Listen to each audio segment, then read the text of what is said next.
행성이라기엔 좀 아쉽고 항성이 되기에는 부족한 존재. 갈색 외성은 그런 별입니다. 어쩌다가 그런 신세가 되었을까요? 갈색 외성이 대체 뭐길래? 여러분 안녕하세요. 좋은 질문입니다. 갈색 외성은 학문상 아항성 천체로 분류되는데요. 즉 태양만큼의 질량은 가지지 않지만 목성의 몇 배에 해당하는 질량을 가진 별입니다. 또한 반지름은 목성과 비슷하죠. 항성처럼 내부에서 핵융합 반응이 일어나고 있는 갈색 외성도 있습니다. 그렇지만 빛나는 것은 찰나뿐입니다. 그리고 갈색 외성의 대기권에서는 철로 된 비가 내리기도 합니다. 이 얼마나 수수께끼 같은 별인지 우리는 천체의 모든 것을 제대로 분류할 수 있다고 생각합니다. 이건 항성, 저건 행성, 그건 소행성 이런 식으로 말이죠. 하지만 이번만큼은 그럴 수 없습니다. 갈색 외성은 천체계의 율법을 거스르는 파격적인 존재거든요. 이 갈색 외성이 어떤 점에서 항성을 닮았고 또 어떤 점에서 행성을 닮았는지, 그리고 어떻게 만들어지는지, 이 별 근처에 생명은 존재하는지, 여러분, 토픽은 그런 의문에 모두 대답해드립니다. 그럼 시작해볼까요?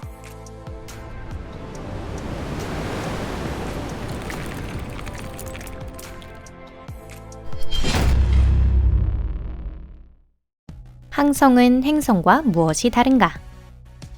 그런데 갈색 외성이란 어떤 별일까요?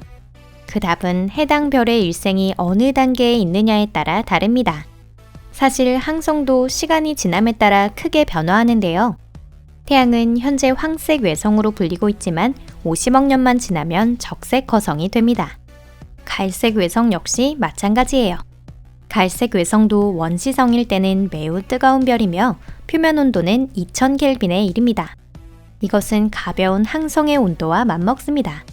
하지만 이것만으로는 수소를 안정적으로 태우기에는 불충분해요. 갈색 외성 중에는 핵융합 반응이 일어나는 것도 있습니다. 단, 여기서 불타는 것은 중수소 원자뿐입니다. 이런 핵융합 반응이 계속되는 동안에는 갈색 외성을 항성이라고 불러야 한다고 주장하는 연구자들도 있는데요. 굳이 비유하자면 이제서야 인간이 된 피노키오라는 대목과 비슷합니다. 하지만 그런 갈색 외성도 항성이라는 칭호를 달 수 있는 시간은 그리 길지 않습니다. 중수소는 희귀한 원소이고 중수소 원자는 수소 원자만큼 많지는 않기 때문에 불과 수백만 년 만에 연료가 바닥날 것이기 때문이죠. 갈색 외성은 차가워지고 어두워지면서 점점 거대 가스 행성처럼 바뀌어 갑니다. 대기권조차 거대 가스 행성과 비슷해지죠. 강한 바람, 대량의 메탄가스, 하늘을 흐르는 구름, 그리고 비가 내리는 것까지. 단, 여기서 비는 일반적인 비가 아니라 철로 된 비입니다. 갈색 행성과 작은 항성을 구별하는 표식이 하나 더 있는데요. 이는 바로 리튬의 유무입니다. 리튬은 모든 별에 처음에는 존재하지만 항성에서는 금방 사라집니다. 한편 갈색 외성에서는 리튬의 스펙트럼 선이 쉽게 검출됩니다. 이 리튬 테스트는 연구자가 천체를 분류하기 위해 지문인식처럼 이용하고 있는 방법 중에 하나입니다. 갈색 외성의 형성 과정. 갈색 외성은 어디서 나타나는 걸까요? 항성이나 행성이 어디서 생기는지는 이미 다 알려져 있습니다. 항성은 붕괴를 거쳐 원시성을 만들어내는 거대한 별의 요람, 분자운에서 생겨나고요. 행성은 새로운 항성 주위의 남은 가스로 이루어진 원시 행성계 원반에서 태어납니다. 한 설에 따르면 갈색 행성은 일반적인 항성과 동일하게 형성된다고 하는데요. 다른 점은 질량이 부족해서 수소를 태울 수 없다는 점입니다. 또 다른 설에 의하면 갈색 외성은 원시 행성계 원반에서 태어나서 그 행성계를 떠난 것이라고도 합니다. 성장한 아이가 부모를 떠나 홀로 서기를 하는 것처럼 말이죠. 그러니 가설에 따르자면 이 갈색 외성은 다른 항성 근처에서 형성될 수도 있고 독립적으로 형성될 수도 있는 것입니다. 그런데 이 항성 미만의 별은 내부에서 핵융합 반응이 없을 땐 어떻게 열을 유지할 수 있을까요? 연료는 어디에서 가져올까요? 갈색 외성이 생길 때 가스 구름의 붕괴로 인해 대량의 에너지가 방출됩니다.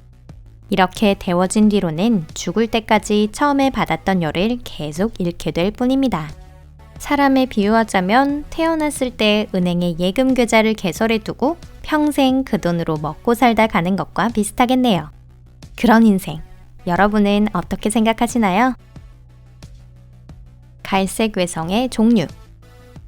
갈색 외성에는 별의별 이름이 다 붙어 있습니다.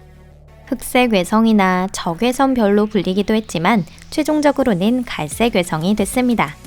천문학에서는 오랫동안 하버드 분류라고 하는 스펙트럼 질량 온도를 사용한 분류 방법이 사용되어 왔습니다.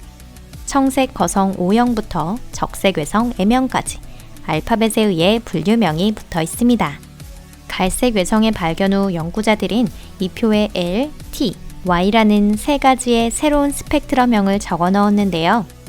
여기에서도 알 수 있듯이 갈색 외성에는 세 가지 유형이 있습니다.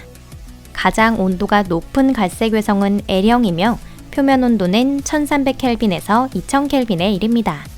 다음에 오는 것은 T형의 갈색 외성입니다. 온도는 L형보다 훨씬 낮고 또 대기권에 메탄가스가 있는 것으로 나타났습니다. 마지막으로 가장 온도가 낮은 Y형은 오랜 시간 이론상에서만 존재해 왔습니다. 이 형태를 가진 갈색 외성을 관측하기가 매우 어려웠기 때문입니다. 표면 온도는 단 300에서 500켈빈, 실제로 더 낮은 온도일 수도 있습니다. 알려진 것 중에는 섭씨 48도에서 영하 13도의 갈색 외성도 있습니다. 지구에서라면 북극의 겨울 기온과 동일하죠. 갈색 외성은 일생 동안 성질이 변하며 L형별에서 Y형별로 옮겨갑니다. 그리고 대질량의 항성처럼 밝은 초신성 폭발이나 블랙홀 대변신을 통해 생을 마감하는 것이 아니라 그저 조용하고 평온하게 차가워져 갑니다. 생명 거주 가능성. 항성 주위를 공전하고 있는 갈색 외성이 있으면 자신의 행성을 가진 갈색 외성도 있습니다. 그렇다면 갈색 외성의 행성에 생명의 가능성은 있는 걸까요? 정확하진 않지만 어떠한 조건이 갖춰진다면 좋을지 생각해 볼 수는 있습니다. 먼저 말씀드릴 수 있는 것은 이 항성 미만의 별 근처에서 사는 것은 그야말로 굉장한 모험이라는 것입니다. 갈색 외성이 내는 열은 항성보다 훨씬 적기 때문에 그 주변의 생명체 거주 가능 영역이 좁고 있는 곳조차 별의 냉각에 의해 점점 더 좁아집니다. 어떤 행성에 서식 가능한 조건이 갖춰졌다고 해도 지구가 받는 태양열만큼을 받으려면 행성이 갈색 외성과 상당히 가까이에 있어야 합니다. 이는 갈색 외성을 며칠 만에 한 바퀴 돌 수 있을 정도로 가까운 거리입니다. 이렇게 가까이 있으면 초기 행성의 지표 온도는 너무 높아집니다. 하지만 갈색 외성의 냉각에 따라 상황은 조금씩 평화로워질 것입니다. 하지만 그 평화로운 조건이 생명이 탄생하고 복잡하게 발전하기 위해 충분한 기간 동안 유지될 수 있을까요? 지구상에서는 그것이 35억 년 이상 걸렸습니다. 연구자의 계산에 따르면 질량이 큰 갈색 외성 근처의 행성은 약 100억 년 정도 생명체 거주 가능 영역으로 남아있을 것이라고 합니다. 그러니 생명 탄생과 같은 사건이 있을 수 있는 것이죠. 즉, 이론적으로는 생명 탄생과 무관하다고 여겨졌던 갈색 외성 주위에 생명이 존재할 가능성이 있다는 뜻입니다. 오늘 영상은 여기까지입니다. 시청해주셔서 감사합니다. 이건 대단히 멋진 소식인데요. 왜냐하면 이런 천체는 외계 행성보다 훨씬 많기 때문입니다. 이미 수백 개의 갈색 외성이 발견됐고 은하수의 별 대부분은 갈색 외성으로 추정되고 있습니다. 게다가 갈색 외성은 지구와 가까운 곳에도 있습니다. 갈색 외성의 쌍성, 루만 16은 태양으로부터 불과 6광년밖에 떨어져 있지 않습니다. 그러니 우리는 이제부터 갈색 외성에 더 주목해야 할지도 몰라요. 놀라운 발견들이 많이 있을지도 모르니까요. 저희 채널도 다시 놀러와 주세요. 그럼 다음 영상에서 뵙겠습니다. 안녕히 계세요.